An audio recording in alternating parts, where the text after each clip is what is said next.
दोस्तों, अगर आपने इस वीडियो पे क्लिक किया है तो कहीं ना कहीं आप भी एक डिफेंस एग्जाम की प्रिपरेशन कर रहे हैं और आपने भी इसका एक एग्जाम फॉर्म फिल कर दिया है या तो फिल करने वाले हैं। दोस्तों, यहाँ पर एक बहुत ही इंपॉर्टेंट बात होती है सिलेबस की।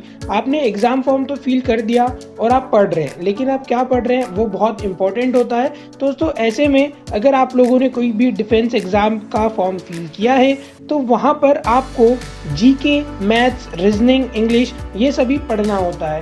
दोस्तों, इस वीडियो में हम उसी के बारे में बात करने वाले हैं कि क्या आपको इम्पोर्टेंट है, किस पर ज़्यादा ध्यान देना है। तो करते हैं वीडियो को स्टार्ट। दोस्तों, मान लीजिए अगर आपने CISF, BSF या फिर किसी ऐसे डिफेंस एग्ज़ाम का फॉर्म फिल किया है जहां पर आपका फिजिकल भी होना है और आपका एग्ज़ाम भी होना है, तो आर्मी को छोड़कर आपकी जितनी भी एग्ज़ाम्स होगी उसमें आपका पहले होगा रिटन एग्ज़ाम, उसके बाद ही आपका लिया जाता है फिजिकल। दोस्तों, अगर बात कर ली जाए यहाँ पर CISF या BSF की, तो वहाँ पर आपको जो रीजनिंग होता है वो 25 नंबर की आपकी रीजनिंग आती है। जीके या फिर कहें कि जनरल अवेयरनेस और जनरल नॉलेज, ये दोनों मिलाकर आती है आपकी 25 नंबर की, और आपका मैथ्स आता है 25 नंबर का। साथ ही आपको इंग्लिश या हिंदी दोनों में से एक सब्जेक्ट लेना होता है और वो भी आता है आपका 25 का।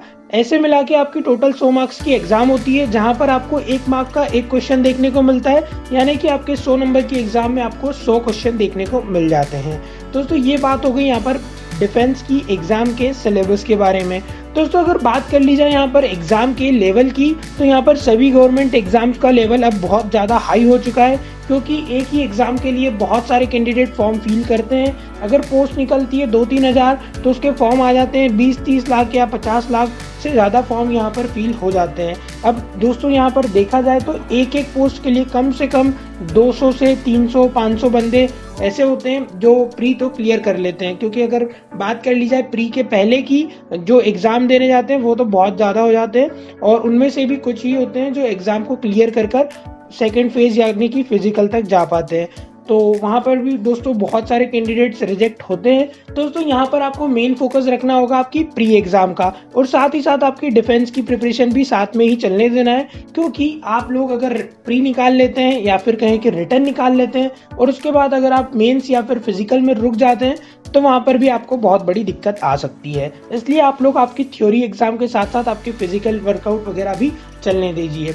और दोस्तों, जो डिफेंस की एग्जाम का सिलेबस होता है वो आप लोग इजीली 6 महीने में कवर कर सकते हैं, और कुछ लोग तो यहाँ पर 6 महीने में उसे 2 बार भी कवर कर लेते हैं। तो इतना कोई ज़्यादा बड़ा सिलेबस होता नहीं है, आप लोग इजीली उस सिलेबस को कर सकते हैं। लेकिन कई बार क्या होता है कि बहुत सारे जो कैंडिडेट होते हैं वो अपना पूरा टाइम स्टडी पर फोकस ना करते हुए पार्टीज हो रही है, ये सब हो रहा है, और उसी सब में रह जाते हैं और उनका 6 महीने में वो कोर्स कवर नहीं हो पाता है, और फिर कहते हैं कि एग्ज़ाम बहुत ज़्यादा टफ आया था। दोस्तों, एग्ज़ाम का टफ होना, ईजी होना डिपेंड करता है आपकी पढ़ाई पर कि आप कितनी कंसिस्टेंसी से पढ़ाई कर रहे हैं। यहाँ पर अगर आप बात कर ली जाए, एक दिन में अगर आप 4 घंटे पढ़ाई कर रहे हैं लेकिन आपका ध्यान कहीं और है कि मेरे दोस्त पार्टी कर रहे होंगे, वो वहाँ गया, ये यहाँ गया, और आपके दिमाग में दूसरी चीज़ें चल रही है, तो आप वो एग्ज़ाम नहीं क्लियर कर पाएंगे। अगर आप लोग पूरा फोकस उस 4 घंटे में से, अगर मान लीजिए आप 4 घंटे की जगह 2 घंटे भी पढ़ाई करते हैं, तो आपका पूरा फोकस आपके सिलेबस पे होना चाहिए और आपके उसके एग्जाम पैटर्न और क्वेश्चंस के बारे में होना चाहिए कि कैसे क्वेश्चन एग्जाम में पूछे जाते हैं,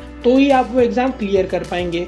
और दोस्तों, मैं ऐसा नहीं कह रहा हूँ कि आपके 2 घंटे की स्टडी से आप एग्जाम क्लियर कर पाएंगे। दोस्तों, मैं आपको यहाँ पर बताना चाह रहा हूँ कि आप जो 4 घंटे पढ़ाई करते हैं उसमें अगर दूसरी बातें आपके दिमाग में आती है तो आपका वो 4 घंटा आपके आधे घंटे के भी बराबर नहीं होता है। इसलिए आप लोग 4 घंटे जो आप इधर उधर की बातें सोचते हैं उसको निकाल कर पूरा टाइम स्टडी पर दें, तो आप लोग जरूर से 6 महीने के अंदर अंदर आपकी डिफेंस की एग्जाम क्लियर कर लेंगे। दोस्तों, बस फिलहाल इस वीडियो में इतना ही। अगर आपको वीडियो अच्छा लगा हो तो इसे लाइक और शेयर कर दीजिए। मिलते हैं अगले वीडियो में, तब तक के लिए नमस्कार, जय हिंद, जय भारत।